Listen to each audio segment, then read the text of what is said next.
आसमान का रहस्य। यह कहानी एक छोटे से गांव के एक युवक अमन की है, जो हमेशा आसमान की ओर देखता और उन अज्ञात तारों और बादलों में कुछ खास खोजता था। अमन का मन हमेशा कुछ अद्वितीय की तलाश में रहता था और उसे लगता था कि आसमान में कोई गहरी रहस्यमयी ताकत छिपी हुई है।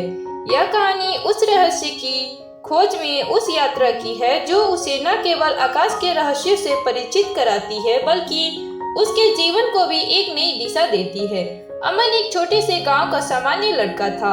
वह अक्सर अपने दोस्तों के साथ खेलने के बाद आसमान की ओर देखा करता। उसके माता पिता उसे हमेशा समझाते, तुम्हें धरती पर ध्यान देना चाहिए, आसमान में क्या रखा है। लेकिन अमन को हमेशा लगता था कि आकाश में कुछ अद्भुत है, कुछ ऐसा जो अन्य लोग नहीं देख पाते। एक दिन गांव में एक बूढ़े संत का आगमन हुआ। उनका नाम था गुरुदेव। वे न केवल अपने ज्ञान के लिए प्रसिद्ध थे, बल्कि आसमान और सितारों के रहस्यों के बारे में भी कहते थे। अमन ने उनसे एक सवाल पूछा, गुरुदेव, आसमान में क्या है?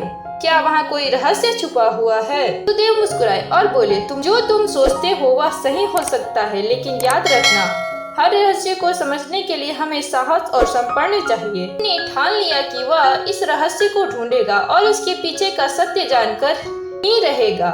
गुरुदेव ने उसे एक पुस्तक दी, जिसमें आकाश के अदृश्य रहस्य और उनकी ऊर्जा के बारे में बताया गया था। अमन ने वह पुस्तक खोली और उसमें लिखे गए जटिल वाक्य पढ़ने शुरू किए। पुस्तक में एक विशेष स्थान का उल्लेख था। जो आकाश के रहस्यों को जानना चाहता है, वह उस स्थल तक पहुँचे जहाँ आकाश और धरती मिलते हैं और वहाँ से एक दरवाजा खुलता है। अमन ने इस रहस्य को समझने का निर्णय लिया और उस स्थान की तलाश शुरू की। वह जानता था कि यह स्थल न तो गांव में था और न ही उसके आसपास। यह एक बहुत दूर गहरे जंगल के बीच स्थित था। अमन ने अपने बैग में कुछ जरूरी सामान डाला और यात्रा पर निकल पड़ा। रास्ते में वह एक पुराने पहाड़ की चोटी पर पहुंचा, जहां उसे एक रहस्यमय मंदिर मिला। वहां उसने एक पुरानी शिला, जिसमें एक प्राचीन प्रतीक खुदा हुआ था, वह प्रतीक पुस्तक में भी था। अमन ने शिला को हल्के से छुआ और अचानक उसके सामने एक तेज रोशनी फूटी।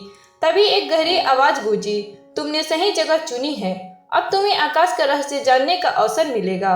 अमन ने देखा कि उसके सामने एक दरवाजा खुल गया था, जो उसे अज्ञात क्षेत्र के जा रहा था। जैसे ही वह दरवाजे से अंदर गया, उसने देखा कि वह एक विशाल गुफा में पहुंच चुका था। गुफा की दीवारों पर आकाश, सितारे और ग्रहों की छवियां उकेरी हुई थी। एक तीव्र रोशनी के बीच एक पुराना पुस्तकालय था, जिसमें हजारों पुस्तकें रखी थी। अमन को एक पुस्तक मिली, जिसे उसने खोला। इसमें लिखा था, आसमान एक कनेक्शन है जो सभी प्राणियों से जुड़ा है। जब कोई दिल से आकाश को समझने की कोशिश करता है, तो आकाश उसे अपने रहस्य से परिचित कराता है। अमन ने धीरे धीरे उन पुस्तकों को पढ़ना शुरू किया और समझने लगा कि आसमान के रहस्यों का मतलब केवल ग्रहों और सितारों से नहीं था, बल्कि यह जीवन के बारे में गहरे दर्शन थे। उन किताबों में बताया गया था कि आकाश का रहस्य यह है कि हम सभी एक दूसरे से जुड़े हुए हैं और आकाश हमें केवल यह दिखाता है कि हम किस तरह से आपस में संबंधित हैं। एक रात जब अमन गुफा के बाहर खड़ा था, उसने आकाश की ओर देखा और जैसे वह आसमान से संवाद करने लगा, उसे महसूस हुआ कि आकाश उसकी बातों का उत्तर दे रहा है। अमन को लगा जैसे वह आकाश के साथ एक गहरे संबंध में था। अमन ने बहुत समय बिताया आकाश के रहस्यों को समझने में। उसने महसूस किया कि जब भी वह अपने दिल की सुनता, आकाश उसे मार्गदर्शन देता था और अब वह जानता था कि आकाश केवल एक विशाल स्थान नहीं था, बल्कि यह एक जीवित चेतना थी जो हर व्यक्ति के साथ जुड़ी हुई थी। अमन ने गुरुदेव से अपनी खोज के बारे में बताया। गुरुदेव ने मुस्कुराते हुए कहा, तुमने सत्य को समझ लिया अमन। अब तुम दुनिया को यह बताओ कि आकाश का रहस्य केवल इसके चमकते तारे और ग्रह नहीं, बल्कि यह हमारे भीतर की ऊर्जा है जो हमें एक दूसरे से जोड़ती है। अमन गांव लौट आया, लेकिन अब वह पहले जैसा नहीं था।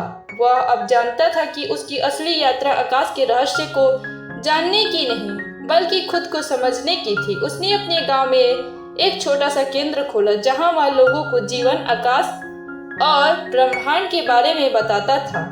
अमन का जीवन अब पूरी तरह बदल चुका था। वह जानता था कि आसमान की तरह जीवन भी एक रहस्य है, गहरा, अनजाना, लेकिन जब उसे सही नजर से देखा जाता है तो वह अपनी पूरी चमक और सुंदरता के साथ सामने आता है।